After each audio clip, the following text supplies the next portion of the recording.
Back to the Fatheads Eyewear Studio for the next episode of Unverified. It's the only IndyCar week, race week, in April. The Acura Grand Prix of Long Beach, one of the crown jewels in the IndyCar Championship, and we're going to be talking about that, previewing that, and we've got a lot of other things to talk about. Of course, throughout the world of racing, there's a few other things that happened throughout this weekend. The Darlington Throwback race, I suppose we might end up having a debate on whether or not IndyCar should have a throwback race.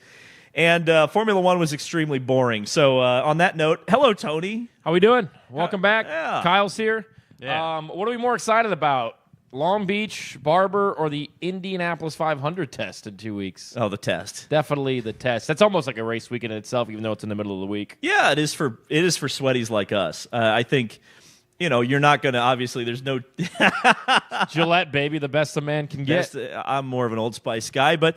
What? They didn't have that at Kmart in the 90s. They had Gillette. Well, I know, but we're going to try to not live in the past today, or maybe you're going to live in the past. Hard to do, brother. That's true. That's true. Speaking of the past, should we start with a bit of a dude bro source, which isn't really a dude bro source, but we got to pour one out.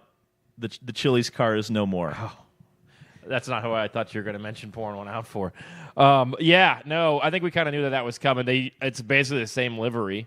Yep. I'll be interested to see if Marcus Ericsson has Brian on the car coming up this weekend. He does. It's on the entry list. And, we've talked about this, and I went on a rant last week about sponsorship problems inside of IndyCar, and when Andretti, it looks like Connor Daly has a new sponsor this week. Mm-hmm. Obviously, it's something that he's been a part of with Mankind in the past.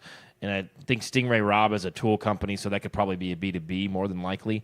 But Andretti, glad they got a sponsor for Long Beach. It'll be interesting to see what's on those cars, the 27 and 28 for the upcoming Indianapolis 500. Two things to talk about with the sponsorship. Number one, and I think maybe Kyle can shed some light on this, is that the social media reaction to a sponsor coming onto a car, which of course is the 27 Andretti Autosport entry, was almost completely negative because it's not the Chili's car. So, I mean, Kyle, kind of describe what the online reaction was like, because I didn't see as much of it, but there was definitely some negativity floating around out there. It was rip Chili's car. No, not the Chili's car. And yeah, honestly the craziest thing I've ever seen. So for the sponsor, and by the way, I don't remember what the sponsor. Could you pull that up, Kyle? I'll pull it up. Pull that up. We don't remember what the sponsor is. That's probably a bad sign to begin with. But the other bad sign about this is, to me, if I'm a sponsor and I want to get on a car, and my first impression of the IndyCar fans is that they're all complaining that the previous sponsor isn't on that car, that makes me scratch my head a little bit. We're kind of kicking the ball into our own goal here, aren't we? Prefab home wiring. Prefab home wiring. So shout out to Prefab home wiring. Thanks for supporting the sport. So what is that a sponsor? Are they doing the wiring in the new Indy Star, or the old Indy Star building / Andretti? I think the reason why that there was a negative backlash is because there was a lot of excitement that Chili's, which it's kind of like that. It's a name brand. We know what Chili's is. But it's kind of made a comeback over the last couple of years. And I think a lot of that, the Applebee's and the Chili's of the world, that probably started with TikTok. And then, people started going back to that. I think it's a name brand that we were excited. What the casual fan thinks probably had interested in IndyCar and being a part of it, even though it might not be the exchange rate that most fans maybe thought it was. It is disappointing that it's not on there, but nobody in this room shocked by it, based on the fact that we kind of knew this was coming. But what do you do from here on out? Does it come back for the 500? What are we looking at? Because we're going to have a lot of cars going into the month of May that don't have, let's say, full-on sponsorship, or are not quite funded. There are several drivers, several teams that need to bring money to the deal, and there is not money being brought in a lot of different pit boxes, let's say, a lot of different teams throughout. And it kind of, it's the rant that I went on last week. It starts with the marketing problem that leads to a sponsorship problem, those type of things. But yeah, disappointing. Are we getting a King Taco car this weekend? Because there isn't. So, at least for now, because I looked at the entry list, and this was the other point I wanted to bring up about the sponsorship. Bob Pockers posted the entry list, and I usually don't pay all that much attention to the entry list because we know what the 27 cars are going to be. Yep. But like you mentioned, a lot of times at Long Beach, we see some interesting or different sponsors. The entry list that I saw had very, very few sponsors listed. Like the Penske cars had sponsors. Obviously, the Andretti cars had a couple of different sponsors. But most of the teams, and I was kind of shocked at it when I saw them all listed, the Ed Carpenter cars, but there's not a lot of recognizable sponsors or even sponsors in the name of the car, which concerns me a little bit, considering this is supposedly the second biggest race in the IndyCar championship. And what do we hear? Oh, well, this is with Fox coming in and all the races being on Fox. There's going to be an opportunity to sell more sponsorship. It's going to be an opportunity to put more eyes on IndyCar and for people and sponsors and companies to say, I want to be a part of that. And when the number is, I got to be careful with what I say here, but when the number is not $1 million to get your name primarily on a sponsor for the Indianapolis 500, that's a problem. When you're only making $365,000 to start the race as a one-off entry, it's hard. It's a business. You want to make money off of it. And then obviously that sponsor needs to say, I need to have a return on my investment for putting my name on that race car. And we are 2 races in, going on our 3rd race. I think it's awesome what Carpenter Racing has been able to do with Java House and Splenda, and that leadership coming in and that ownership coming aboard. But, you know, you look at a lot of teams, and there are a lot of teams. It's kind of like, what's the proper term? On one side of the coin, you've got teams that are struggling for sponsors. Then you've got a Rahal team who doesn't have the best results, and it seems like there's a bunch of different sponsors for Graham. You know, obviously MyJack is Lanigan's company, so I understand that. But they have a rotation of companies, and maybe it's because they've done a good job of selling sponsors regionally. Mm-hmm. You know, maybe somebody wants a sponsor car in Long Beach, but doesn't have facilities or ties to Florida, or doesn't sell their product in Florida, so they don't want to be on the car. So I can understand that, but there is a huge sponsorship and marketing problem, and I went on a rant last week, so I'm not going to go on it again. But I don't know if it's sad to see. And again, you could even go back to somebody like Catherine Legg, who has money. Yeah, has a sponsor. And has a sponsor that is associated with the Indianapolis Motor Speedway, yet she's still not in a ride. So, which there's going to be 34 cars on the entry list. I mean, that's kind of, it's been celibate lately talking about that. It's been dried up. So 34 is where it's going to be. We haven't heard any rumblings besides that. And a lot of that is sponsorship. Well, you could maybe do a 35th car if you could get all the pieces together and have a sponsor.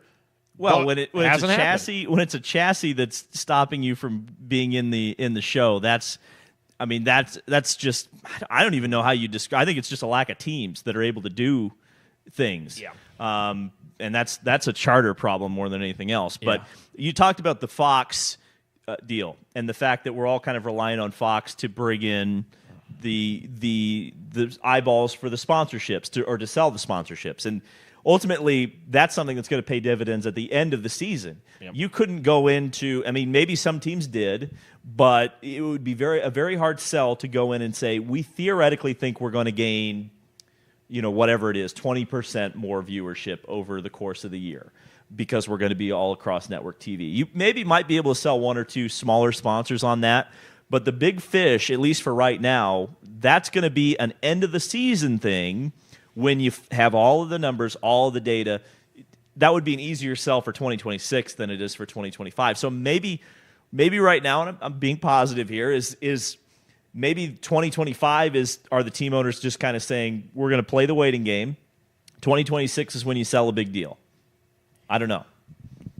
To that point, and to something else that's going on, we learned this week that parking at the Indianapolis Motor Speedway for the 500 is sold out. You've got Doug Bowles going around the state of Indiana promoting an Indianapolis 500 that is probably going to end up being sold out. Mm-hmm. That's kind of the way the trajectory looks, which would obviously lead to the blackout maybe being lifted. Should the Indy 500 ever sell out?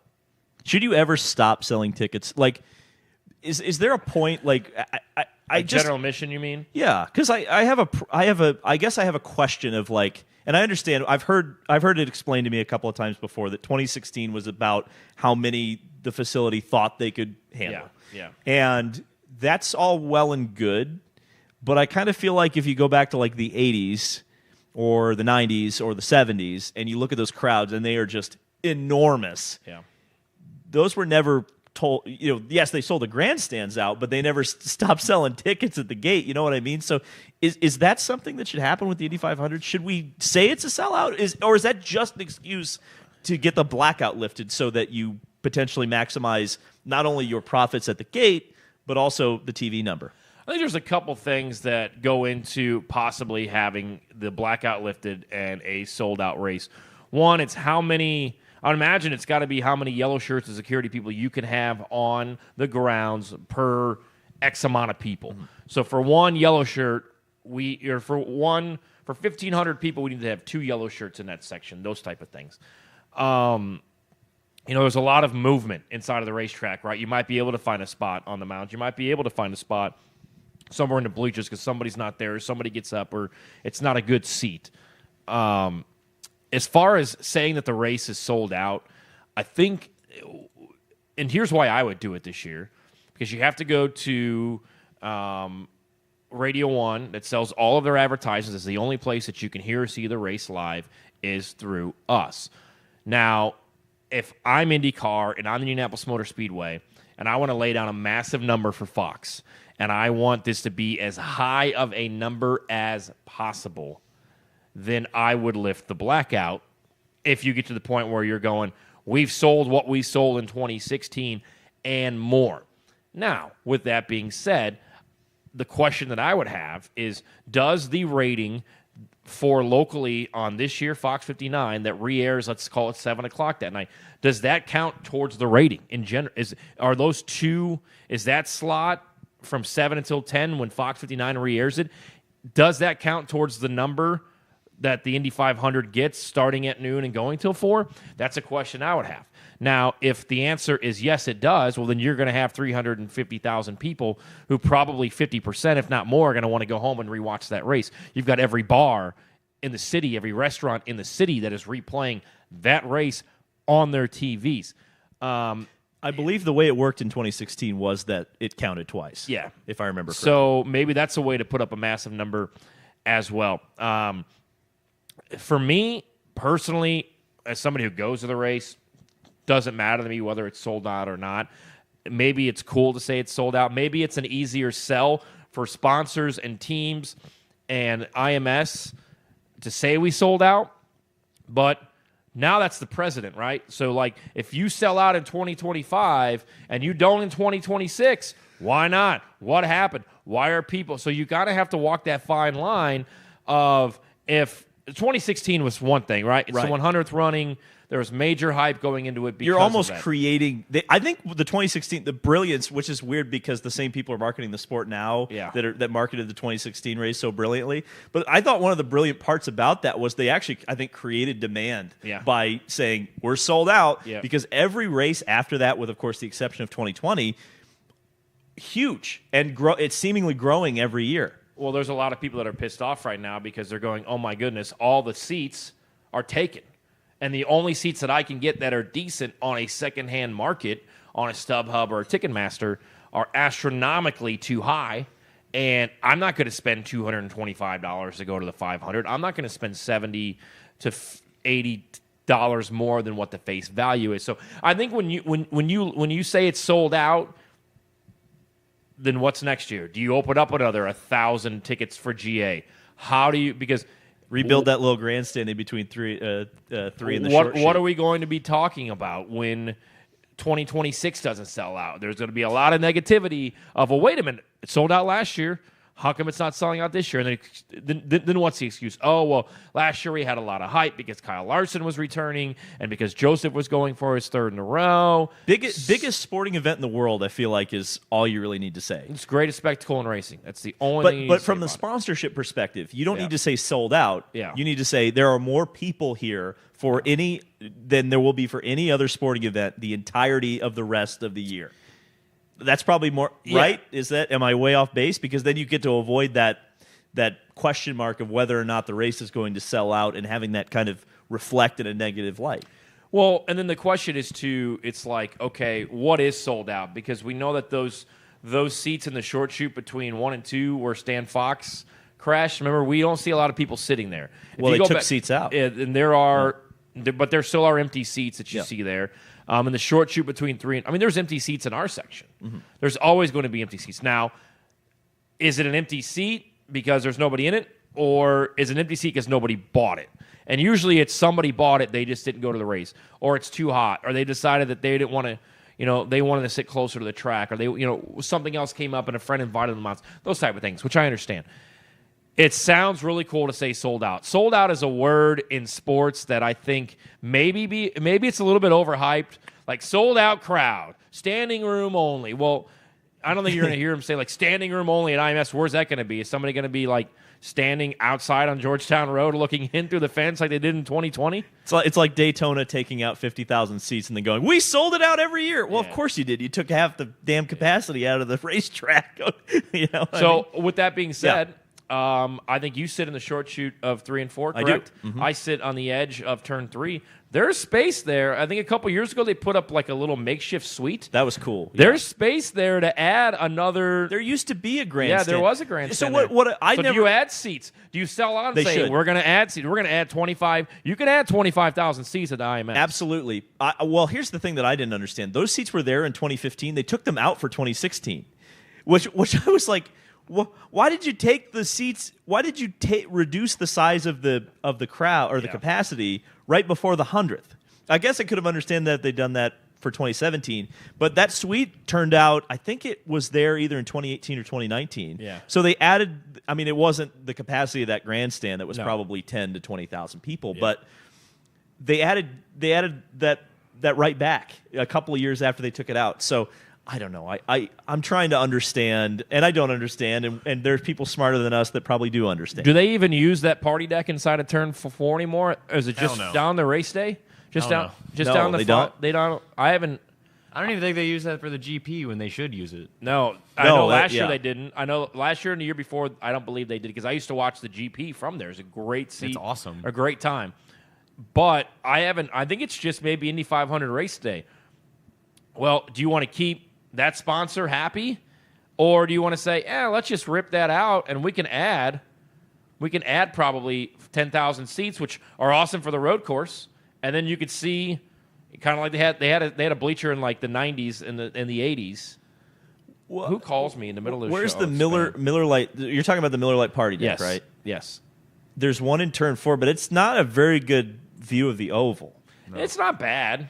It's not horrible. It's what you had in the 90s when you had those bleachers inside the track there. Is it that close? You can see. It's not that close. No, it's not that close. You can see. I guarantee you can see. You can see clear. There's nothing in front of you. You can see short chute and then 4 and then coming out of 4. Hold on. I'm gonna hold on. I'm about to cook. I could pull up Instead of doing that, here's my suggestion. Because every time I see a classic IMS video from like 2007 beyond, you might know where I'm going with this. Turn 1, inside of turn 1. Yeah. Move the wall out. Let people walk out on that chicane. Maybe build some bleachers. Do something. Let the fans on the inside of turn 1 for the oval. Is that where McLaren has their like hospitality set up? That doesn't take up the entirety of turn 1, especially if you moved it out. If you moved the wall out to like the inside of the warm-up lane, like it used to be, you would have plenty of spot for everybody's hospitality, and you could actually Where's the guy that jumps out of the plane with the American flag in a land then? He'll find a spot. Those people are so precise, they can land anywhere they want to land. I'm not worried. That's the last thing I'm worried about is the guy jumping out of the plane. I'm going to be honest with you, Tony. I'm thinking about the people. And as Spock, you don't know what Spock is because you haven't watched Star Trek, but the needs of the many outweigh the needs of the few, Tony. Let me watch Star Wars before you start dropping Star Trek references.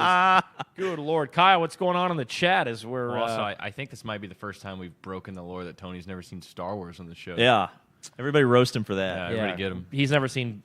I have now seen Billy Madison. Big Daddy, Happy Gilmore. Perfect week for you to watch Happy Gilmore with the I don't think Masters slapstick is the funniest thing in the world. I just don't like slapstick. I don't think Darth Vader walking around breathing heavy is the coolest thing in the world either. You'll love Jar Jar Binks. Oh, yeah, he was on my Pepsi can when I was 9. Stymie Snurdly asked what the sold-out number specifically is. That's a good question. Is it 350K? Roger Penske always, I think it's, the grandstand seating is it's 267. Is it two? I thought it was 275. It's somewhere around there. Okay, so it's 2 something. Where's that 400K number they come up with? Well, then I think it is 400K. I think it's probably, but Roger said 350. But okay, so is that 350?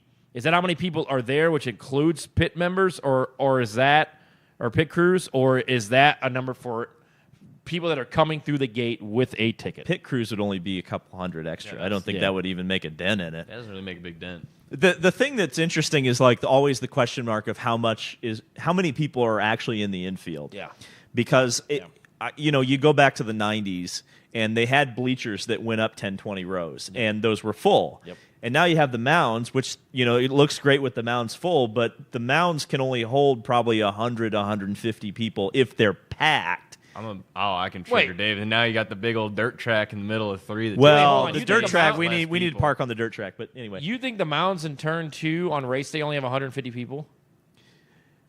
I think it's way more than that. I bet there's 1,000 people on that 150 mound. 1,000? There's the mound, and then there's all the grass in front of it where people. Okay, well, no. I'm saying you get people. I'm not saying that. Oh, the elevated mound. Yeah, the elevated mound. There's really not that much.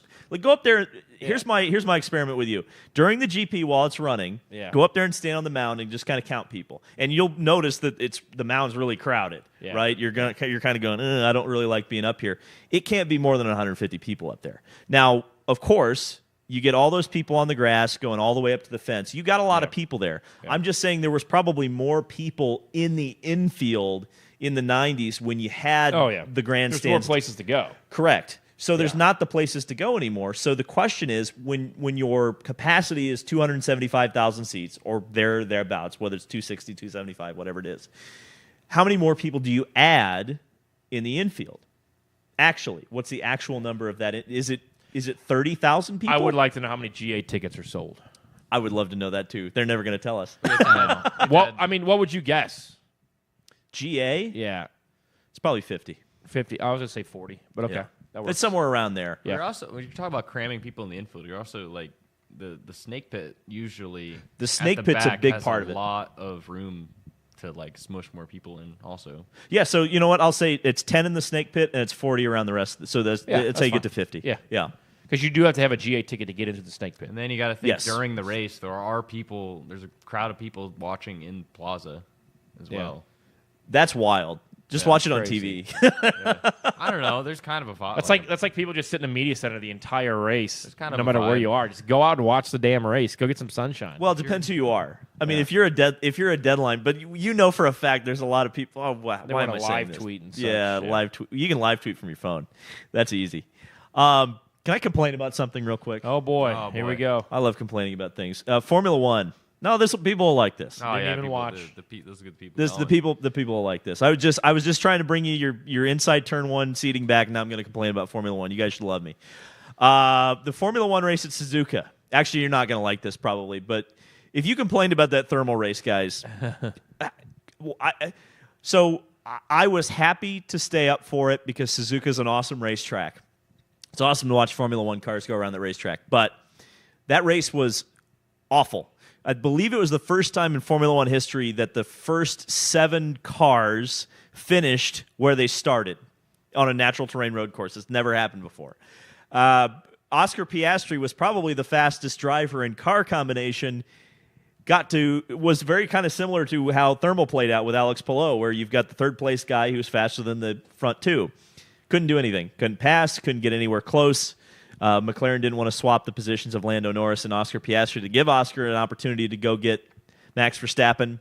And nothing against Max Verstappen. I thought his qualifying lap at Suzuka was one of the all-timers, one of the greatest ever. But the race was atrocious. Yeah.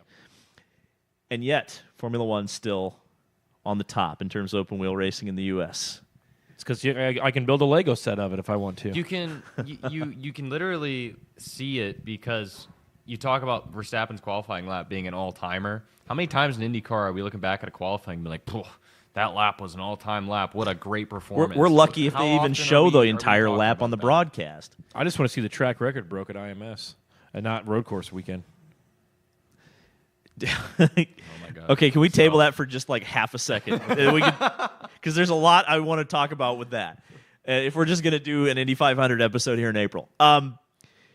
Is it May at a race fair? So here's what I'm going to Fair complain about, Kyle, because I feel like every time we watch qualifying in IndyCar, every time, whether it's NBC broadcasting it, ABC, Fox, because we don't ever see the sector times, because for whatever reason, just our broadcast partners just seem to not understand that it's just rip Formula One off.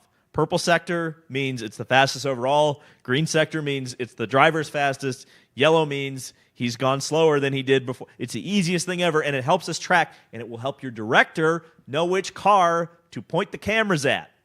And I feel like every single time we never see the pole lap. It's just like we're waiting, and like if you're looking at timing and scoring, you're going, okay, that guy, for example, it's like Palou. It's always Palou. It's like, oh, Palou's on a heater. He's the last one out.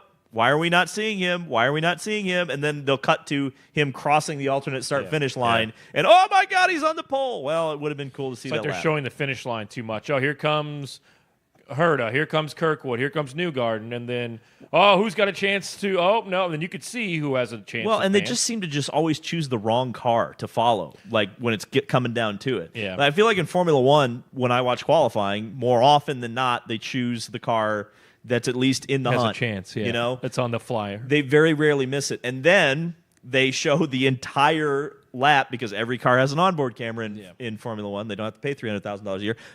The Formula One can just, boom, here's the lap. Here's how Verstappen got it. And you've got Anthony Davidson down there pointing out, this is where this guy screwed up. So, I don't know. So They should do qualifying races on road courses in IndyCar. Well, I don't know about that. If we spice just it showed up. the qualifying lap. Well, just show the laps.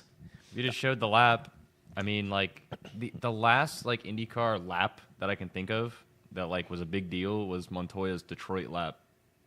In what year was that? Before you were born? Before I was born. That's like the only time I can think back of like, oh man, that's What like year were you the born? lap. 01. Yeah, that was Montoya in 2000 at the Detroit Grand Prix. 01 was a good year. So, 01 was a good year? I don't think so. Was it? For me, no. it was. Well, I'm glad it was a good year for you, mean- Tony. God almighty. Just step in that. Hey, let's step in a little I bit thought more. we were talking race. We are talking. It wasn't a good year in racing. You had Driven, you had Texas Motor Speedway. Dale Earnhardt died. Alex Zanardi lost his legs. Need I go on? Cart went bankrupt. I mean, where are we going I with thought the this? 500 was a good one in 01. Scott Sharp biffed it. It was a good 500 if you were a Cart fan. It wasn't a good 500 if you were an IRL fan. Speaking of... No, we got to talk about the track record. Okay. We got to talk about the track record because you brought it up, and I want to throw a thought experiment out there. Does it mean anything anymore? Because right now, maybe I think you could knock that. Now, some people, when I say this, who are in the sport, who I trust, and I believe that they would know what they're talking about. When I say this, they say, well, it wouldn't work for 4 laps because the tires wouldn't hold up. But right now, right this second, you could put the road course boost to the current IndyCar and break the 1 lap track. You could go 237 miles an hour. Remember, like Chevy has remember they were doing like party laps. They were calling them the first Party lap. mode, yeah, party mode, and they were. Does it mean anything? Now, look, I think it means a lot that you could throw down a huge lap on Friday and start getting a lot of hype for the weekend.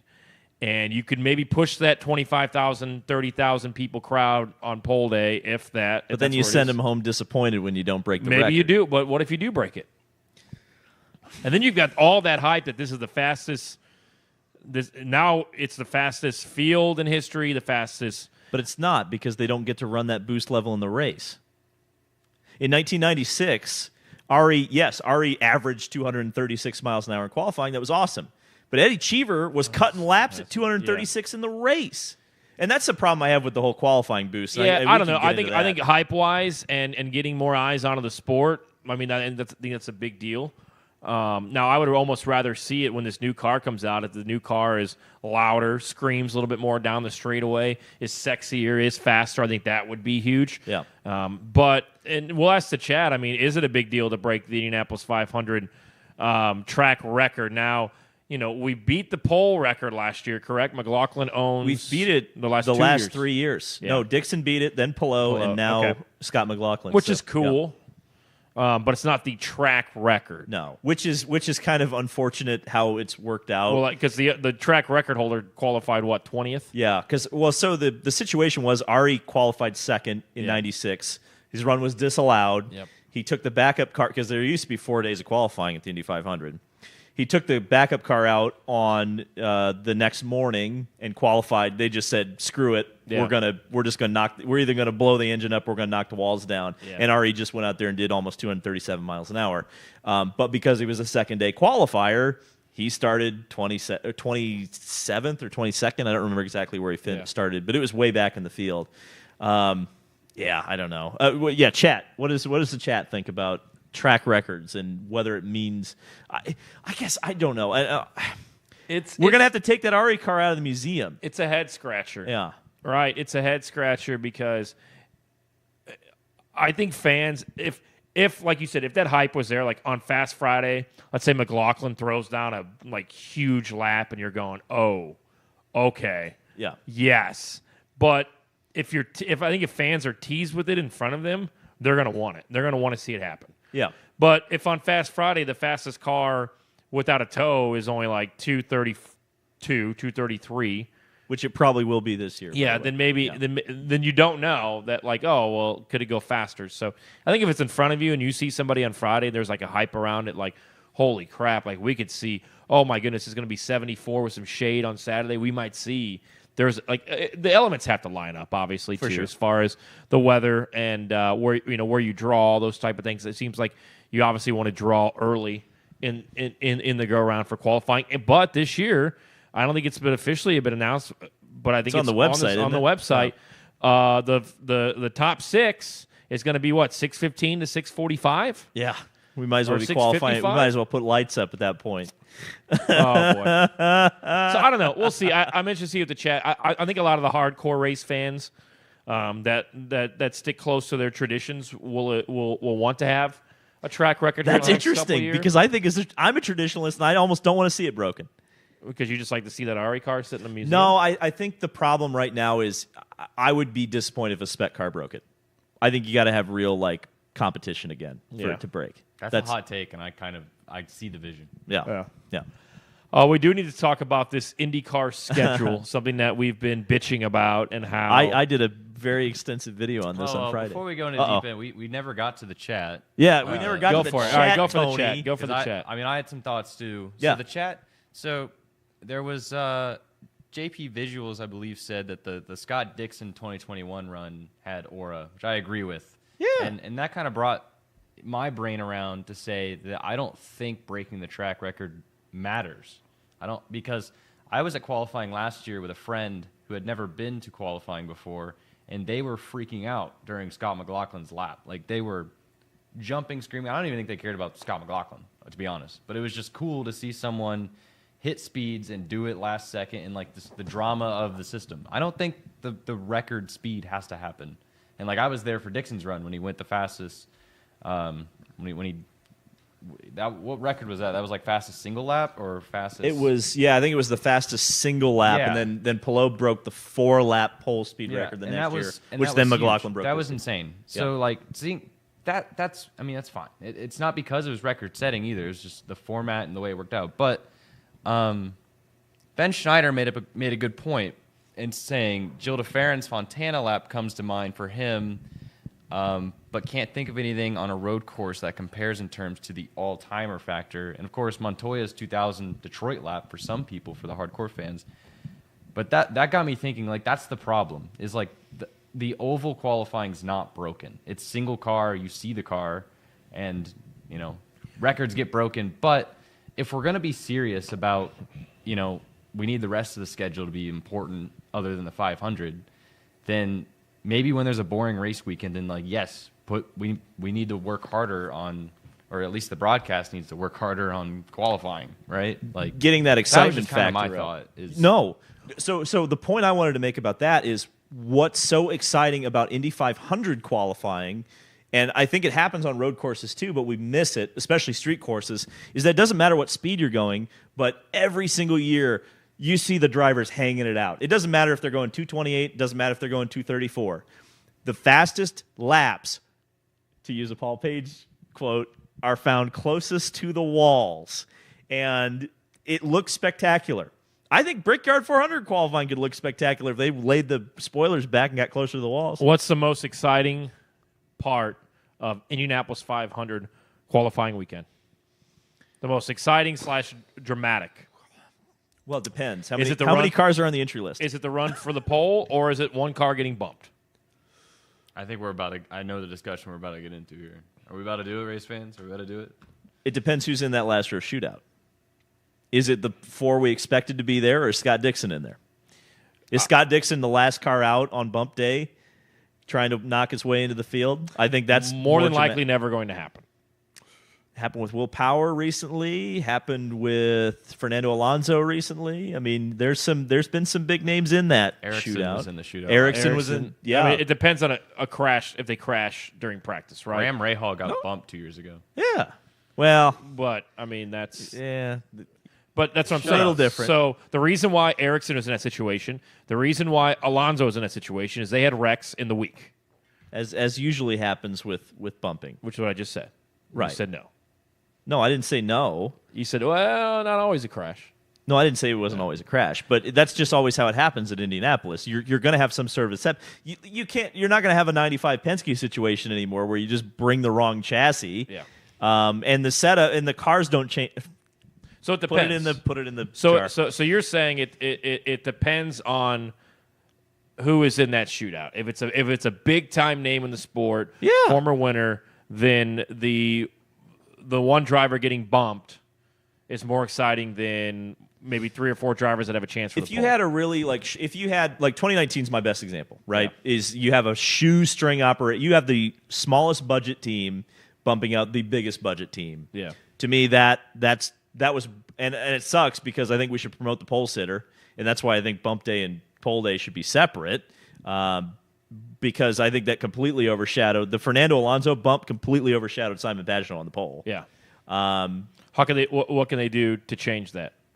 Do separate days. Okay, so what would they do? I did a video about this. Pole day.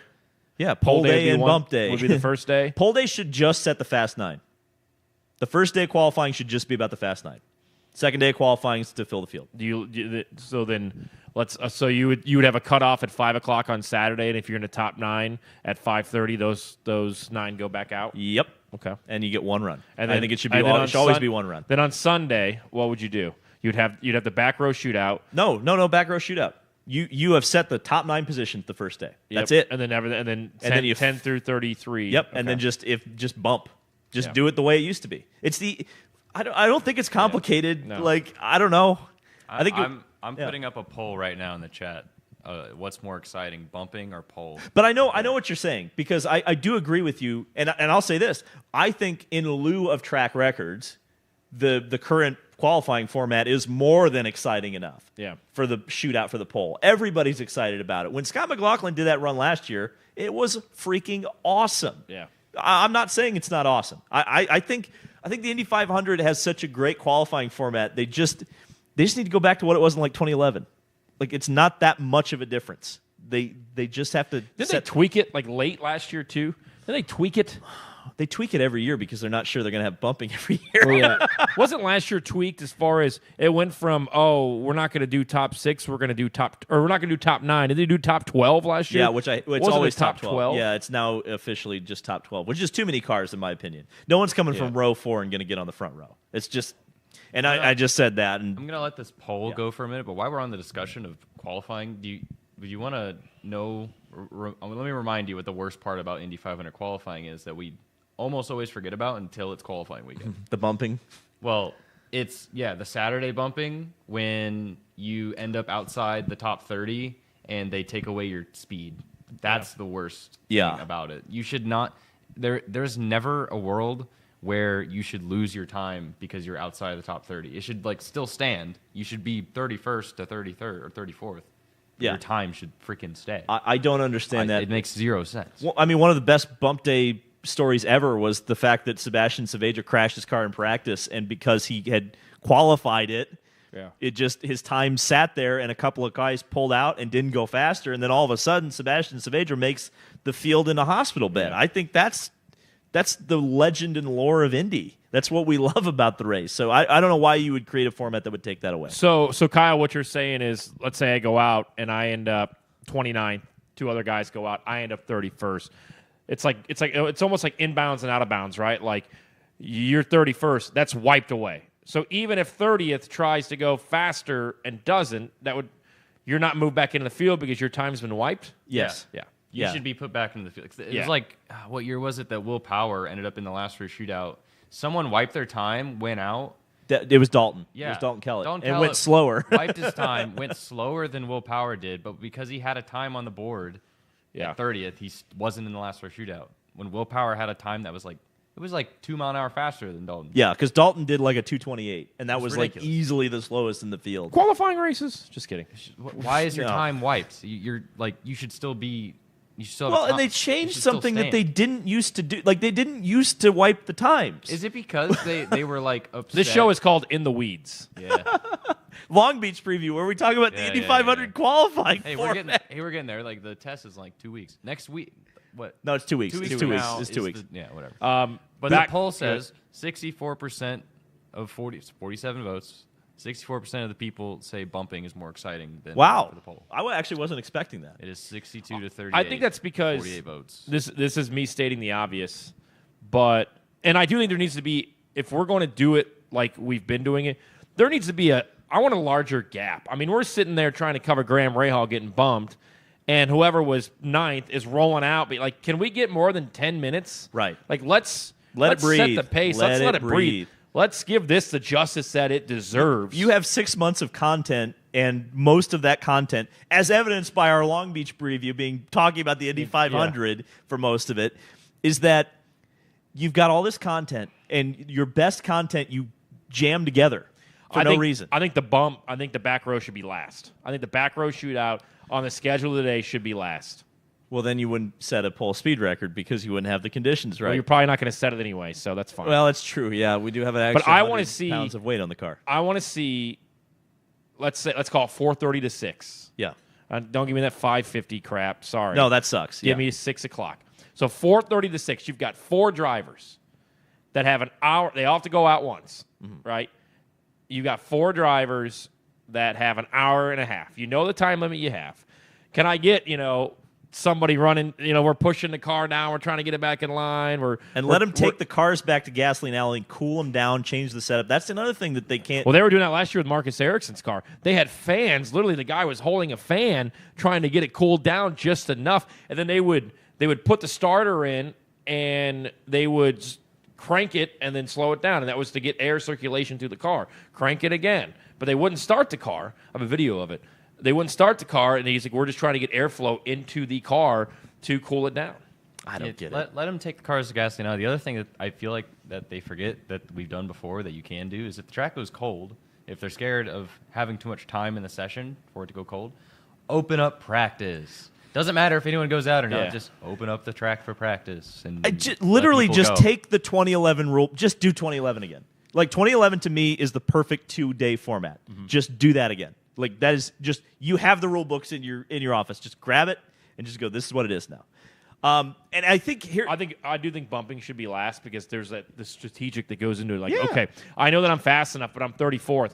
I'm going to try to go out right at 5:59 so that the gun goes off when I'm out on the racetrack. Yes. I'm going to put it in my hands to get myself into the field, not sit there in my car and the gun goes off at 6 o'clock and the 34th car is out there and I don't have a chance to go out. Well, when I made that video and I said, you should do Fast 9. I'm not trying to give away all the things in your video. I want people to go watch it. Well, you should go watch. Well, I channel. made it the day before Doug Bowles got made the president, so everybody forgot about it. So I'm re-promoting it. But I think this goes to a bigger problem, and we're going to talk about another video of mine, which is the gaps in the schedule, because we are literally a week ahead of Long Beach. We're not talking about Long Beach. We're talking about the Indy 500. And we sure as hell are not going to be talking too much about Barber when it's May whatever. May 4th. And we're excited for the Indianapolis 500 and the Grand Prix coming up. Correct. It's almost like the Reddit. I've talked about this because I've asked drivers, like, you want to, when you get to the Indianapolis 500 test, you want to talk to them about the month of May, but you're going, oh, crap, you still got to get the Barber. And most drivers will tell you, oh, yeah, we're just thinking about this weekend. But every driver, as we know, is really thinking about the month of May. And it just doesn't do a track like Barber justice. It kind of takes the steam out of it, I would say. It's just tough to have that test at the Indianapolis Motor Speedway. And then, oh, by the way, we're going to run down to Barber for a weekend. Yeah. And then come back up and continue getting ready for the month of May. So I think it sucks. It sucks. The other depressing thing about Barber, and I talked to David about this off air last week, because I might have a cool personal opportunity coming up in May. But do you know what they scheduled Barber head-to-head with? Rev? The Formula One Miami Grand Prix. So you want to talk about TV ratings? Yeah. Oh, God. Buckle up. Yeah. Oh, I didn't even think about. So let me get this straight, IndyCar. Three of your first four were as a whole in IndyCar, we're afraid to go up against the NFL, which I understand in the season, August 31st. But we have such a monstrous gap between races to start the season. But those gaps, when we do have races, go up against the NCAA tournament, the Masters, and Formula One in Miami. Kyle. What, like, is that not... I'm sorry. We always talk about it's common sense. Is that not common sense to not go against the Masters, to not go against the Miami GP, and to not go against the opening weekend of the NCAA tournament when there's 3 week gaps? There are 2-3 week gaps. There is one race in the month of May. That's at Long Beach. You throw Barber in there in early May, which I think is just, you should never race anywhere but May, or anywhere but Indy in the month of May. What do we, like, was it Mark Miles? Who looked at that and was like, yeah, screw it, let's go up against the Masters and the Miami GP and the NCAA tournament. And I know I harp on that, but those are eyes. Those are sports fans' eyes on other things. You're not doing yourself any freaking justice. Kyle, can you please look up, because I know it was a huge TV rating last year with Miami GP. I don't think we kind of realized how many people. Well, I think it was 1.7 million, but I would like Kyle to. I'll look at the time. Yeah, get that up, because I didn't even think about that. I thought it was going to be bad going against NASCAR Miami. I never considered for a second Formula One in Miami on ABC against IndyCar at Barber on Fox. They're going to get their ass kicked this weekend at Long Beach if it's a snoozer, and fans are flipping over to NASCAR at Bristol, which is an entertaining race for even the casual NASCAR fan, and the Masters. Well, the good news is Bristol is... It's the same time. Oh, it's not a night race, is it? 3 o'clock. Oh, damn. So it's what? It's an hour before green flag. It's 1:30 Eastern to 4 p.m. So IndyCar is the lead-in. They don't overlap, but... Oh, that's great. For Miami GP? No, for Bristol. Oh, no, I was talking about, I was looking at Miami. No, Miami? They don't go head-to-head. They don't go head-to-head. Okay. What time's Barber start? 3:30? 1:30. Oh, they moved that up because last year it was late afternoon, wasn't it? Well, I think they moved it up because they weren't going to go. All right, okay. So there you go. So give Mark a little credit. All right, they scheduled it right. Okay. Well, I wasn't even thinking about that. IndyCar is the lead-in to Miami. But it's not a lead-in because they're not on the same network. But it doesn't overlap. What he's meaning to say is it doesn't overlap. Fans of them, Doesn't overlap. The schedule has to change. Going to the West Coast 4 times is tough. Yeah, separately. 4 times separately. You can't just park the trucks at Las Vegas Motor Speedway and drive like NHRA does, because they do. Yeah. From Pomona to Phoenix, but I just if you're going to be so concerned of ending your seasons, like, and I don't know what you do, but I think you could put thermal whatever weekend you wanted in the month of March. Right? Yeah. You really could. It's not a temporary track. Yeah. Long Beach, you would probably have to let them know this weekend, like, hey, we're going to move you guys up a week. Yeah. We're going to move you up a week. I'm gonna shout out Nathan Brown here, but I read a Nathan Brown article today that said apparently the date that was set for 2026 in St. Pete is the same date IndyCar announced for Arlington. So is St. Pete going to have to move up or move back for next year? Yeah. So there's already March 15th. Because you're already going to have... So March 2nd is going to be St. Pete. I sure hope so. It's going to be March 2nd. Because here's the thing. If the week after would be Sebring, 12 hours of Sebring, and I know you don't like that, but if you had Sebring and St. Pete on the same weekend in the same state. Yeah. It's a terrible idea. And what's the date for Sebring? It would be the next week, so I think it's like March 22nd. 22nd, okay. Yeah. Well, I would be shocked if anything but St. Pete opened the season. I would too. Yeah, so that's going to be March 2nd, which... So they're filling a gap, Yep. allegedly. Well, because that would be right after the Daytona 500, which is right where they should be. Would in it the be schedule. a week or 2 weeks after Daytona? March I 2nd. hope it's the week after, I think but I it's don't. 2. I don't love that. I think it's 2. I don't love that. Because usually Daytona falls, between like the 15th and the 22nd? They're going to have to move it back because of the Super Bowl, though. Oh, okay. So, So it would then be maybe it is the last weekend of February. Yeah. Okay. So credit to them Yeah. if they do move St. Pete up, Yep. they're doing exactly what they need to do. Yep. Start right after Daytona, which is on Fox, so you can promote, cross promote those two races. How much do you think Fox is going, well, we have to have something to go against the Masters. We have to throw, Yeah. I don't wanna say a they're absolutely. throwaway. I doing don't want to that. say a throwaway because usually it's like we're going to play bass fishing or bull riding or bowling. Like, I don't want IndyCar to be their throwaway where they just say, yeah, you know what, screw it, go up against the Masters. Which sucks, but I think, they are putting some programming. I don't know if it's an intentional choice or not, especially because it's a street. Remember, it's a street course. It's not like you're throwing Phoenix out there and just going, all right, here you go to the Wolves. Long Beach is one of the few races in IndyCar that generates a lot of ticket sales, right? So I think TV, while it's probably still priority number one, priority 1A is maintaining that date equity for your people who are buying tickets and all of your partners at that racetrack.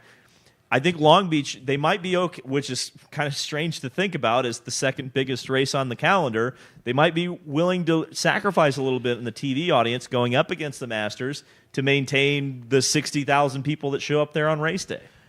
I know it's 8:50 here Eastern time, and we haven't talked about this. We're getting to Long Beach. I wanted to mention a few things. Obviously, everybody in this room and everybody in the community saddened by Shigeaki Hattori's death over the weekend. Somebody that I walked up to last year at the truck race and just like, hey, I think it's cool that you're around the truck series. I remember you racing as a kid when I was a kid, and so we saw that.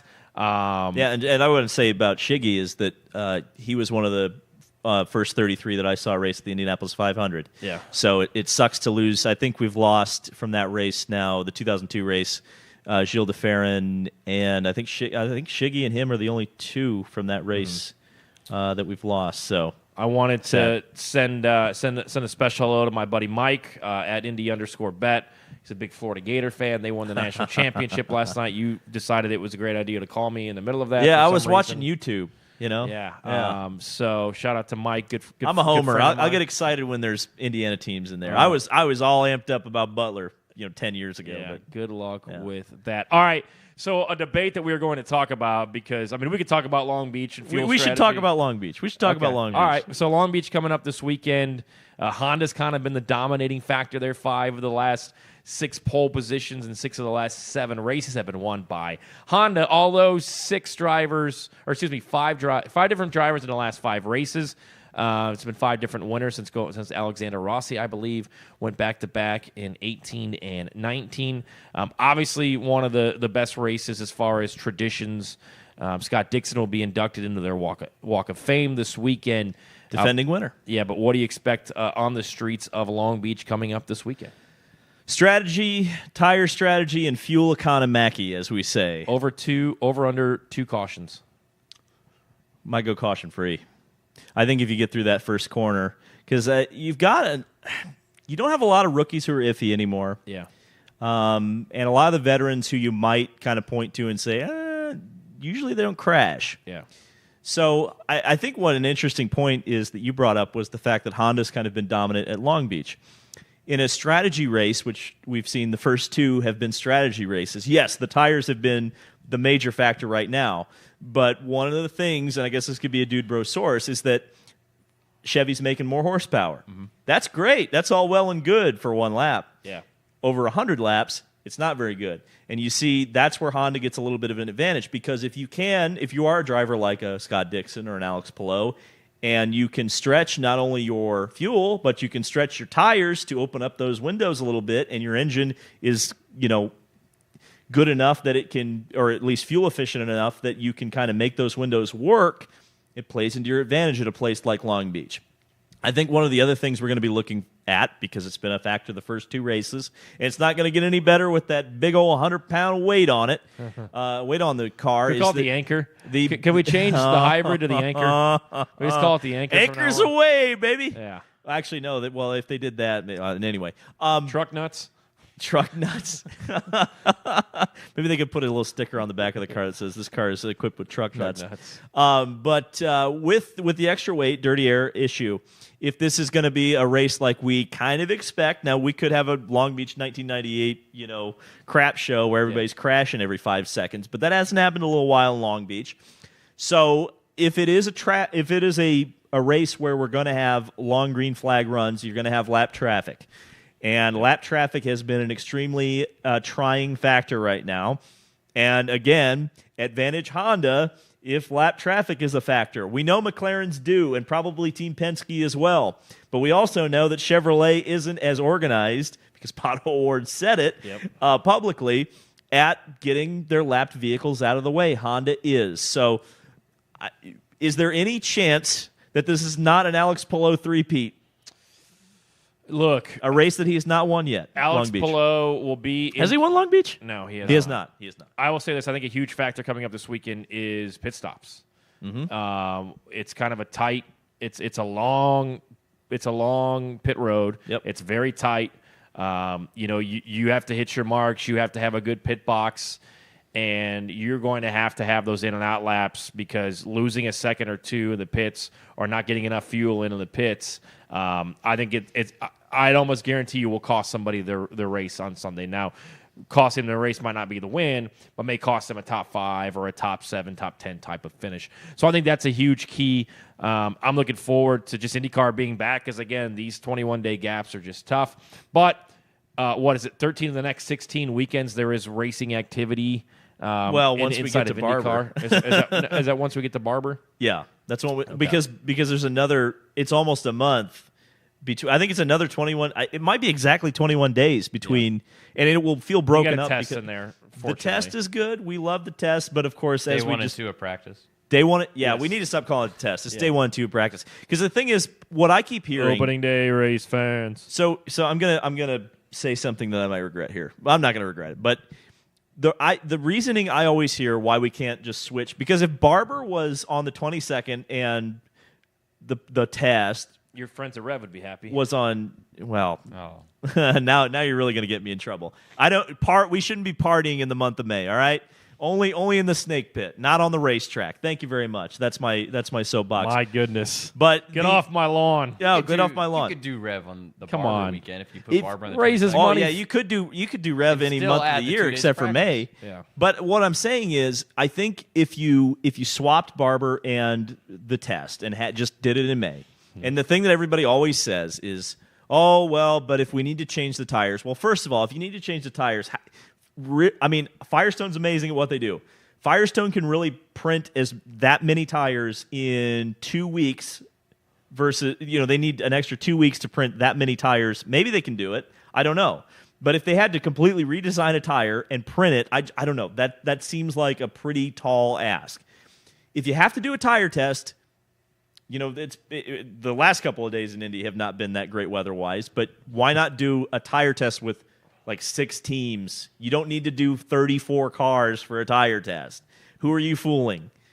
It's day 1 and 2 of practice. Have an opening weekend. Put Barber in a sensible place earlier in the season. Maybe fill one of those gaps, and then just have May be focused on the Indianapolis Motor Speedway. Where do you put Rev at? You could do it the first weekend of May, I'm telling you. Okay. You could. Yeah, you could. Barber should be the weekend of the 22nd. Yeah. Because But then you've got the mini marathon that uses the racetrack. Okay, you can still add 2 days of practice. Then do the test midweek. But I think Friday? it would be more beneficial to the racetrack. And again, maybe I'm speaking out of school here, but if you look at how many ticket sales you could sell for an opening weekend versus a mini marathon and a party, I don't know. By the way, to add to your schedule concerns, I did do what you asked of me earlier. Oh boy, to look up the times. Yes. And I learned a lot. So, by the way, Bristol this weekend is at 3. Long Beach is at 4:30. So, okay. But then you go off week for Easter. And then, so I think I found our reasoning why Barber is in May. Because Talladega is on the 27th, the weekend before, on Big Fox. So are you? And also you got to think Barber, Alabama, Talladega. Yeah, Alabama. you can't do that. Can't really do that. Yeah, so can't do you're that. like you can't go Big Fox if you go that weekend, and also you're fighting Alabama. So yeah, but also Texas is at 3:30. So we're gonna have on May 4th, we're gonna have 1:30 Barber, we're gonna have 3:30 Texas, and 4 o'clock Miami GP. I cannot wait to see the TV ratings from every series on that day and see what the hell happens. Yeah, that's kind of our like mini day of reckoning. That's kind of the precursor to Monaco Indy Coke 600. Yeah, but it's all poorly planned, right, by everybody. Right. Yeah. Well, arguably the triple is kind of poorly planned. I don't know. I still think the Indy 500 should start a little bit earlier, and the Coke 600 should start a little bit later, and then you could maybe get a little more double attempts. That's back my to opinion. 11 a.m. start. I mean, just starting at like high noon because they start at like 12:40 now. They don't start at they claim they start at noon, but the cars roll off at like what 12:20, 12:23. Yeah, so and by the time they go green, it's just 12. just move it up a little bit. That's all I ask. All right, we are coming to the end of this episode of Unverified. Don't forget to subscribe on YouTube. We'll have clips throughout the week, but something we didn't get into, and maybe we set this up for a little bit more next week, or we can get into it now. Kyle wants to trigger us on a couple of things, and we know the one thing that is certainly going to get old David Lancaster over here going. You know what's great? Because I don't have to be here next week. Oh, that's I'm right. going to miss out. the show next week, so this is I can't say what it is yet. I actually am embargoed to say what it is. Can it's we not, call you like mid-show? Can we dial you up on like the Yeah, we might here? be able to do that. I don't know. I'll have to look at what my itinerary is. All I can say is, number one, it's not IndyCar related, so don't get your hopes up. And number two, it's in New York City. I think those are the only two things I can say. So stay tuned. Cool. Kyle, go ahead. You want to try to get us triggered? Yeah. So, first of all, I got two things on my mind because you kind of went into it but didn't. The first thing is, David, tell us why IndyCar Throwback Weekend is such a great idea. It's not a great idea. I've got three things real quick because I know Tony's going to try to Get interrupt off my me. lawn. He's going to try to interrupt me during this. The big three things with a throwback race is, number one, NASCAR's already done it. NASCAR's already done it well. So why do we need to copy NASCAR more? Don't need to copy NASCAR more. Number two, I think that it's much more important that IndyCar, if IndyCar is going to ask their teams to do something with their liveries, what they should ask them to do is run a consistent, iconic livery through the entire year. Number three, the issue I have with throwbacks is if, for example, let's say Stingray Rob shows up to the IndyCar throwback race at Milwaukee in a red car with a lightning bolt on it, and we say, oh, that's the Target throwback. Well, guess what? Target's never incentivized to ever come back because they didn't have to spend a dime because they got all the free advertising in the world from the throwback. Back anyway. I think it's great if they're not coming back anyway. But I think throwbacks are cool when it's like the Pennzoil car and it's Pennzoil paying for it. I'm all about that. Or if it's a dead brand like when Marco did the Kmart car a couple of years ago at Phoenix, that's cool. But I think they should be few and far between. I think they should mean something. And I think when you do a throwback race, especially if it's IndyCar kind of copying NASCAR and doing that, the idea has already kind of played itself out. You've already got drivers like Chase Elliott, although I think he's wrong this year for complaining and saying there's not enough ideas left to do. I think eventually you are going to reach the place where there's ideas left, there are ideas that you can't do anymore. I think it's much more important that the IndyCar teams focus on creating iconic liveries for today. And believe it or not, iconic or consistent? both. It needs to be iconic and consistent. The reason we remember so many of these liveries like Pennzoil or the Jimmy Vasser car is that they ran them for 7 or 8 years in a row, and that's what the car looked like every single weekend. Yeah, but every era has that. Like, eventually, believe it or not, I might be nostalgic about Pelot's DHL livery that's currently winning everything, by the way. But it's in current time. But maybe I'm going to be nostalgic about Joseph Newgarden's PPG sex machine. They don't run it every week. But I'm not. Shouldn't they run it every week? I'm also, you're thinking of like all the liveries that they would throw it back to in the 90s, but also like I wouldn't mind a Will Power, like 2011 Verizon car. By the way, that was a long time ago, by the way. Ew. Well, is there a cutoff That's on just what a year a Newman Haas throwback car. is? Is there a cutoff year on what an actual throwback is? No, NASCAR is always all over I the think place. it's like 10 years plus is your max, I think. I think the problem with NASCAR is, and I'm not against a IndyCar throwback weekend. However, I feel like NASCAR's took about 6-7 years to get watered down. Yeah. It would take IndyCar 3 to get watered down.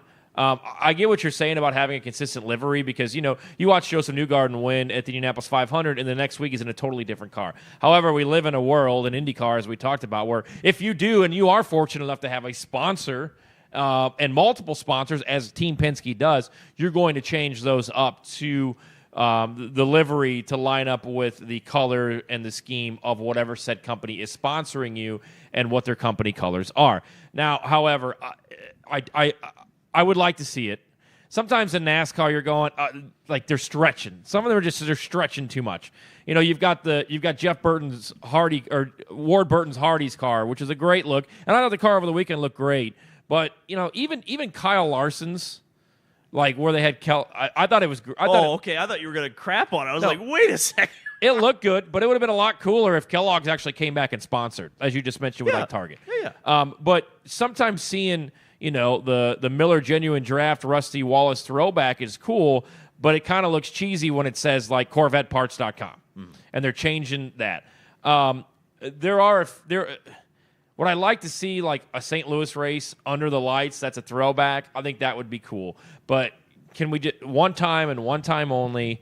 And it has to make sense, right? Like you said, Stingray Rob coming out in a red and yellow Target livery doesn't make sense. So what would make sense for Juncos? Like that's the thing, right? Like they could do a Kyle Kaiser throwback. There's not a lot that makes sense for most of the field. Like Ray Hall, you could do like we saw Graham do a Buddy Rice one. They did the MGD car too. See, here's the thing, they've done it. And I apologize but we've seen so many of the liveries that you want to see already. Yeah. Marco did the Kmart car, and he did the STP car. Yep. Top Gun Racing did the Johnny Lightning car. McLaughlin does a Penzo car every year. There's not a lot that you would want to see. You'd maybe want to see like a Menards car from the 90s. Well, you would obviously want to see a purple number 91 Himmel car. That'd be Well, great. guys, that wasn't even the long debate. So, Oh Tony, my God. Tony alluded to it earlier. You guys, you want this show to go on. You want more entertainment. You want to see mom and dad fight. Tony thinks that 34 cars should can't start believe the it. Indianapolis 500. Nope. Go. So Tony, it's not defend necessarily this. what I think, but I think when you talk about what we've been talking about and what we've been bitching about is marketing and sponsorship and sending one car home that has a potential sponsor that could leave. When does that happen? Why? When does that happen? That a sponsor missed Driven the to Save show? Lives has never came back when they didn't missed miss with it. Pippa. When they missed with Pippa, they never came They back made after the that. show. What are you talking about? They made the show. No, Pippa missed the field. They And missed that- in 2018 and came back in 2019 and made the field. With who? Pippa. I thought she made it and then missed it. No, Pippa No. didn't miss it with Driven to Save I Lives. thought she was in a Foyt Driven to Save Lives car. She made the No. show. That was 2019. She missed it. She was in easily 2018 in. with Coin. Okay. And it was Donate Life, and then came back with Driven to Save Lives, same thing. Okay. And then made the show. Okay, so you're telling me in a world that we're begging for sponsors, sending one home that may not come back. Who? Which sponsor? I don't know. We I don't need know. an example. I don't know. Hy-Vee hasn't came back, even though they've made the show. So That has all nothing to do with getting So bumped or let's say Connor Daly has a 4-race sponsor with Fatheads Eyewear. That's a terrible example. Boy, Shouldn't just have went throwing there. our sponsor under the bus, huh? No, not under the bus. Don't say that. You know what? I don't want to get into this debate because I just don't. I'm done. I don't want to get into it. I don't want to get into it. Don't want to Because get he into knows it. he knows he doesn't have an argument. It's He not an doesn't- argument, but you can't sit here and have all of us bitch about where the sport is and the sponsors that we have and don't have, and then you're going to send somebody home because of some tradition, because of a tradition that really doesn't do anything for the. What does 33 do for the race? Do you think the winner cares if he beat 33 other cars or 32 other cars? So the argument for 33 is that it's not so much to me. It's not so much tradition. That's part. So what of if it's Joseph? What if it's Joseph? And it it's should 34. Should have gone faster. Okay, that would have been should've one of the, gone- that would have been coming from you, who's never been in a race car. That would have who been- has no I've been clue in a race car. Oh, what? Okay, sorry. He has this SCCA yeah, license yeah, or some So bullshit don't- that he got from some 90-year-old getting dude. Mad, okay, getting cool. mad. Here's the deal. Sending a sponsor home because of a tradition that well, started. Shell what, wouldn't be in the home. They're the 40s? official fuel supplier, so they'd be all right. Okay. So anything I tell you, you're gonna just poo-poo it, which No, is hang fine, on, which hang makes on. it not an argument. Hang on. I was going to explain to you why 33. Okay. And because we measured the track in 1947. No. Cool. There is a that is a skill cutoff, right? So if, for example, you mentioned Joseph, right? Yep. If he missed the show, something catastrophically wrong would have happened. Yep. I would say that then he probably doesn't deserve to be in the race that year. That is the whole point. Is that you are trying to get the most quality field that you can. And when we talk about we want the fastest field in history and we want track records, you're not going to see that because we saw it in 2022. Everybody just kind of said, okay, well, we're going to focus on race setup. And you saw Stephen Wilson didn't even try to qualify because, well, there's no reason we need to because we're not worried we're going to get bumped anyway. So there's a car as a provisional starter in the Indy 500, which I think is way worse of a reflection on the race than sending one car driver and sponsor home. Is having like an alternate, basically. It's like having somebody. Well, that's not a rule anymore, but they should make it a rule. Yeah. I mean, but the chances of needing a first alternate starter are. So what if it's Larson? If Larson is 34th, you're saying that he should have went faster, he should have been better, even though That's he's the biggest story you could add. That's honestly what you would kind of like want. for like Alonso 3 days. missed the show, and we still talk about it. It kind of adds to the myth of the. And I get it. If you're See, you're here's the sending thing. I don't Robert think Alonso Schwartzman home- missing the show is this like incredible, huge thing like you guys talk about. I think it was globally. Yeah, it made the Indy 500. It gave the Indy 500 some teeth For globally. Where are those teeth now? People still mythicize the Indy 500. It's the rest of the season that has the issue. So him coming over and doing this, we're never going to see somebody from Formula One currently come back over and do it. Well, we would have said that in 2016 too, and then he came in 2017. I don't. Yeah, but you're going to. They're not going to do it now. It'll eventually. Well, maybe not. I guarantee you, the Formula next decade, we don't see a current F1 driver attempt the 500. Of course not, because it took 30 years for it to happen. You go from Nigel Mansell to Fernando Alonso. It'll be 30 years from now when it happens again. But those are the sort of things that I think, want in the Indy 500. You want the race to have teeth. What do you always complain about? Oh, well, the thing that we need is risk. Well, you don't want to go out there maiming drivers, but I think having a little bit of risk associated with the race, meaning you're putting your ass on the line financially or with your sponsors or whatever, it adds to the tension. It adds to... Well, it depends on how far off that 34th car is as well. If that 34th car is 3 seconds off the pace... I agree. It depends on how close it is. However, if it's... Wouldn't you want him to be in the field if like it's I close? said, it's all fun and games. It's all fun and games till your favorite driver is 34th. Well, I mean, I saw my bump 2 years ago. Yeah, but I saw Buddy Lazier go home in 2009. It sucked, but And how many were on the entry list in 09? oh, there's like 40. Okay, But look, I'm not sending one. We're not talking about sending but one car home. if you cross that Rubicon, you're never coming back. That's the issue. I think if there's 34 on an entry list, you're never coming back. if it's beyond 34, have some bumping. This is the argument going, well, we'll do spec cars or we'll do V6 engines. You're never coming back. You're never coming back. So, we'll take a weekend away from qualifying. You're never coming back. We'll do a party the first week of and May. it's like the sellout, right? Like, well, that's true. Yeah. When you have that bar, I don't know if the sport's healthy enough to just send one driver home. The 500 is. It's the rest of the season. If you were bumping cars at regular season races, maybe we'd have this discussion. Which we thought we might have like the opportunity to do so this year. Well, and I even said I am someone who doesn't advocate for bumping cars at a regular season race. No. Unless you're getting up to like in the 30s. If it's 28, we know we can do that pretty safely, whether it's pits or track density. I get there may be some places like Toronto where you couldn't do 28, 29 anymore, but like are all the boomers and all the hardcores going off in the chat because I said that I would look into starting 34? No, I mean they're just like where would they go in the field? Where would and you know what? Everyone enjoyed mom and dad fighting as well. You'd start. I mean, look, from the fan will say don't do that, and I totally understand that. I think inside of the paddock where there are a lot of people struggling to hold on to sponsors, to get sponsors, you know, that money could go a long way. That's all I'm saying. Man, but the part of the selling the sponsor in the first place. Only if it's 34 on the entry list, which is obviously what we're going to have this year. But you're selling the sponsor on the Indy 500. Yeah. You shouldn't cut the nutsack off the Indy 500 just because of one car.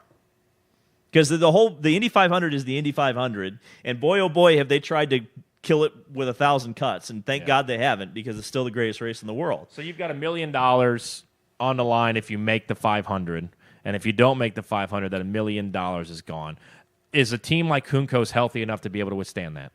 Maybe not, but that's a sport. Junco's That's a sport be in problem. the field today if Kyle Kaiser hadn't bumped out Fernando Alonso. I think so. Yeah, I think they'd still be going. Maybe, but at the end of the day, I don't know. Did what? So Kyle Kaiser making the show in 2019. Yeah. What? I mean, so and he crashed what lap? I don't know, 42, whatever. Yeah, it I was. crashed somewhere in the middle of the race. Yeah. What was the sponsor on that car when they made the show? Nothing. Yeah, they sold some sponsorship by getting in the show. They did. I know that big check race fans gave him like $1,000 and they got to autograph the car. Mm-hmm. So does that mean?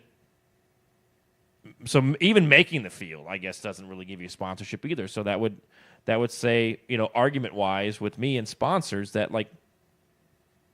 Well, you know as well as I do that every car, by the time we get to Carb Day at the Indy 500, has something on the side pod. Yeah, because there's a lot of sponsors that are going, if you make the show, we'll put our...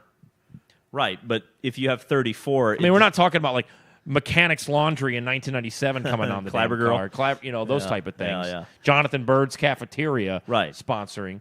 But you're also not talking about, like, a Miller Lite or something like that. You're talking about kind of lower level sponsors that aren't that much money anyway. I don't know. I love the drama of Bump Day. I love what it means. It's not what I'm saying. I just think from a team owner perspective, because look, so is this a step if we go 34? Is this a step into guaranteed entries, which I know you definitely don't want? Well, that's what I'm saying is that I think we're already headed down that path anyway with the charters. Yeah. Because you're one Dreyer and Reinbold buying charters and one team going away from not having any Indy 500 only teams anymore. Yeah. So, which I think we're going to be completely gone away from here soon. You cannot win the Indianapolis agree. 500 as a one-off entry. I'll say it right here. Well, you can't do it. Yeah, not right now, not in this era. But to go back to a debate from a couple of shows ago, there's also not 33 cars that are capable of winning the race. This is true. And anyone who says that is off the rocker. I think there's some. I think right now, Jason Priestley said that on the pre-race in 2001. There's 2001, another 2001 reference. I think the big thing is, I think there's some people who are just happy to be there, and I think right now the opportunity is not there for someone to just say, "Hey, we made the show." Yeah. And I think that I think to your point, yes, that I think it absolutely sucks that Catherine Legg and Brian Hurt Autosport and Honda and Elf didn't get to put that deal together because they couldn't find the equipment and there wasn't that equipment out there to get it done. Yeah. And I think it's kind of mind-boggling. It sucks. I think but that's a problem that the IndyCar is going to have to solve. Yeah. Right? And I don't know if they want to solve it because I think they want it to be a boys club of 27 cars and maybe you get a few extra for the Indy 500. I don't think they want it to be a boys club. Well, maybe not, but you know, but whatever, a country club. Yeah, we'll say a country club, right? They wanted to be a country club. Yep. And I think that is antithetical to what the Indy 500 should be. I think you should have some minnows, some shoestring operations, an ability for a team to buy a year-old piece of equipment, an older engine, be able to put something together and try to go for it. I think that's what's missing from the Indy 500. There's very little right now missing from the Indy 500. We've really gone out in the weeds and we've talked about a lot of the smaller issues. But to your point earlier, it's gonna either, if it doesn't sell out, it's gonna look great on race day, whether they call it a sellout or not. It's the Indy 500 as we say on our Long Beach preview episode, is the reason that we're having a Long Beach Grand Prix, the reason that we're talking about Thermal Club, the reason we're going to Iowa, all of these races. It's because of the Indianapolis 500. Oh, yeah. I mean, I've talked about this. We've all talked about this. It's like you have the Super Bowl, and then you have a bunch of, like... USFL games. Yeah. I mean, you have the Rose Bowl, and then you have a bunch of other bowl games. You've got the Duke's Mayo Bowl. You've got the Detroit Motor City Bowl. What about right? the Pop? Don't you crap on the Pop-Tart Bowl, all right? I love the Pop-Tart Bowl is the biggest. That's the Long Beach Grand Prix of college football. Whoever markets and does promotions for the Pop-Tarts Bowl, IndyCar needs to hire tomorrow. Yesterday. They couldn't afford them. Well, that's okay. Whoever did that, their Fox? stock is so high they're going to be working for Formula One next year. All right, so way too early to predict who gets bumped. Ooh. I think it'll be a name. Let's see. Who was at the back last year? I think Coyne will take a step up. So I think it might be a Rahal again. I hate Foster. I hate to think that it's Foster, but I really appreciate Foster's talent. I do too. It might be the Doge going home. It might be the Dev Dog. I think Devlin is. Dev's pretty good at the I think 500. Devlin, yeah, he's good at the speedway. I think Devlin's got enough. Is it Graham? Is it Graham again? Because he was an able Motorsports last year entering the 500 from getting bumped. I swear to God. Come on, man. I think another easy target to go after is Stingray Robb, but Juncos, as we learned was quick last year. They were fast. Connor's going to help them out with the setup. I'll say this: we can sit here and predict all we want, but it's going to be who wads it up during the week. Yeah, that always seems. Marcus last year he wadded it up, and he was flirting with that back row. Prema's going to be the wild card. Yeah, and I think on surface, I think Prema's doing everything they need to do to have enough speed to get into the show. Yep. They have a Chevy too, which is important. and they've got a lot of experience throughout that team. They've got Colin Milot, who did he qualify 11th last year? And I know it was a McLaren. Yeah, he was in a McLaren, but yes, and he went to the back. But yeah. And he safely qualified in the Juncos car before. Schwartzman seems to have the foot to do it. They've got enough chassis that if one's not working, got another one. You don't want to lose that confidence, though. The last thing Robert Schwartzman's going to need is hitting the wall. If he hits the wall, then you're going to have to get his confidence. Well, then Grosjean grabs his helmet out of the backseat of his car. Well, maybe. I'm sorry, I don't care what you say, and I'm not saying it was the wrong thing to do because it wasn't the wrong thing to do. I thought it was the right thing to do. But having Grosjean there just in case, like. If the bare minimum is we have to get this car on the show and this guy lost his confidence and can't do it, you've got to have somebody there capable. Yeah, I mean, when do you have to make that call? You have to make the call by Fast Friday. Okay. At least on a chassis. I think driver you can change. Okay. But you with the chassis, I'll call our rules analyst and ask her tonight. Yeah. What that looks like. Okay. I actually don't know who the rules analyst is. Yeah, you do. Long Beach. Is it? Can we talk about Long Beach? We already did. I thought we did. We gave who's it a gonna minute. win? We Who's gave gonna it a win? minute. We Who's gave gonna- it a minute. What else do you want? Who's going to win? 2-1, Alex Palou again, by the way, on the odds. I don't like the odds. How about Felix? How about Felix Rosenquist? I like that. Pole last year. Yep. And at some point, Big and crew. I like Felix a great deal. But at some point, you got to start having consistent results. He's done that to start the season. It's one thing to be great on Saturday, which he has been, but you got to be great on Sunday. And I think this is a great weekend for Felix to be in contention, finish top 5, flirt with the podium. Maybe it's a chaotic race and something falls his way.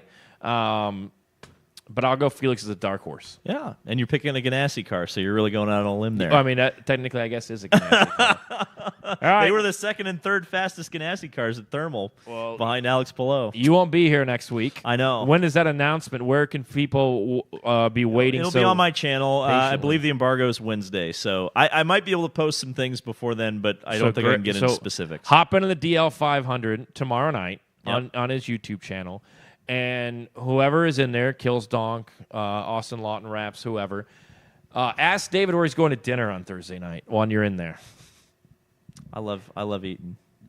I love food. It's good. It is great. All right, Kyle, last thoughts, anything in the chat, and what do you got going on over the next couple of days? Not much happening.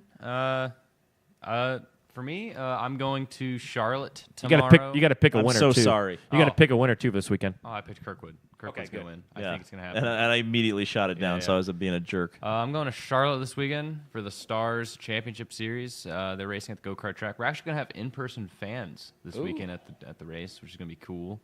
Been working on some banners, and there's going to be hero cards in karting now, thanks to the social team. Yeah, sick. The pro show is, again, I believe, around 2 on Sunday. Free on Kart Chaser. And other than that, follow me on Instagram at Kyle_Cuthbertson. I don't think I've ever shouted that out on the show. Please Yeah, there you follow go. Hit him up on Instagram. Yeah, hit me up. Hey, Tony, what's a cooler place to live, Indianapolis or Charlotte? And that's it for the show. We thank you so much for joining us here on Unverified. As you see the shop here, working on some things with them. There is a really badass Rick Mears shirt that I was given a leak to earlier today that is awesome.